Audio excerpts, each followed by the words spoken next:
Brought to you by Penguin.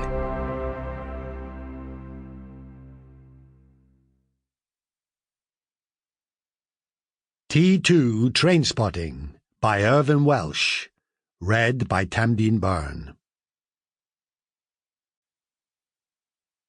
Without cruelty there is no festival. Nietzsche. Genealogy of Morals, Essay 2, Section 6. 1.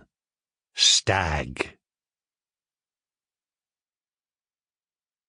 1. Scam number 18,732. Croxy, sweating from exertion rather than from drug abuse for once in his life, struggles up the stairs with the last box of records as I collapse on the bed, gaping through a numb depression at the cream wood-chip walls. This is my new home.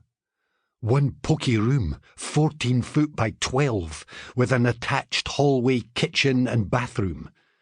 The room contains a built-in wardrobe with no doors, my bed, and just about space for 2 chairs and a table. I couldn't sit in here. Prison would be better. I'd fucking well go back up to Edinburgh and swap Frank Begbie his cell for this frozen hovel. In this confined space, the stench of old fags from Croxy is suffocating. I've gone 3 weeks without a cigarette, but I've passive smoked about 30 a day just from being in his proximity. "Thirsty work, eh, Simon?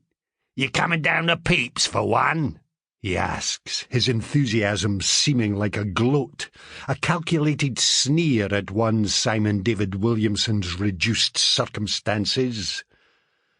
On one level, it would be sheer fucking folly to go down Mare Street to the Peeps so that they can all snicker. "Back in Hackney, Simon." But aye, company is what's wanted. Ears must be bent. Steam has to be let off. Also, Croxy needs an airing. Trying to give up fags in his company is like trying to come off gear in a squat full of junkies. "You're lucky to get this place," Croxy tells me as he helps me unload the boxes. Lucky my fucking arse. I lie down on the bed and the whole joint shakes as the express train to Liverpool Street hurtles through Hackney Down Station, which is about 1 foot outside the kitchen window. Staying put in my state of mind is even less of an option than going out.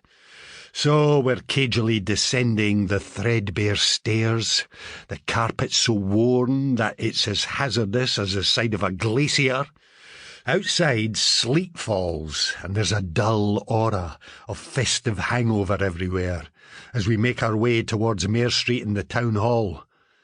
Croxy, with absolutely no sense of irony, is telling me that Hackney's a better manor than Islington, any roads. Islington's been fucked for years. You can be a crusty for too long.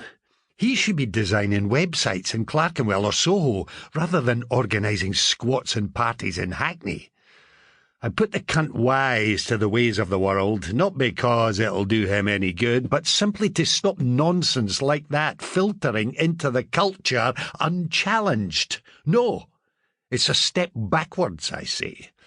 Blowing on my hands, my fingers as pink as uncooked pork sausages. For a 25-year-old crusty, Hackney's fine. For an upwardly mobile 36-year-old entrepreneur, I point at myself, it has to be Izzy. How can you give a class bit of fanny in a Soho bar an E8 address? What do you do when she asks, "Where's the nearest tube?"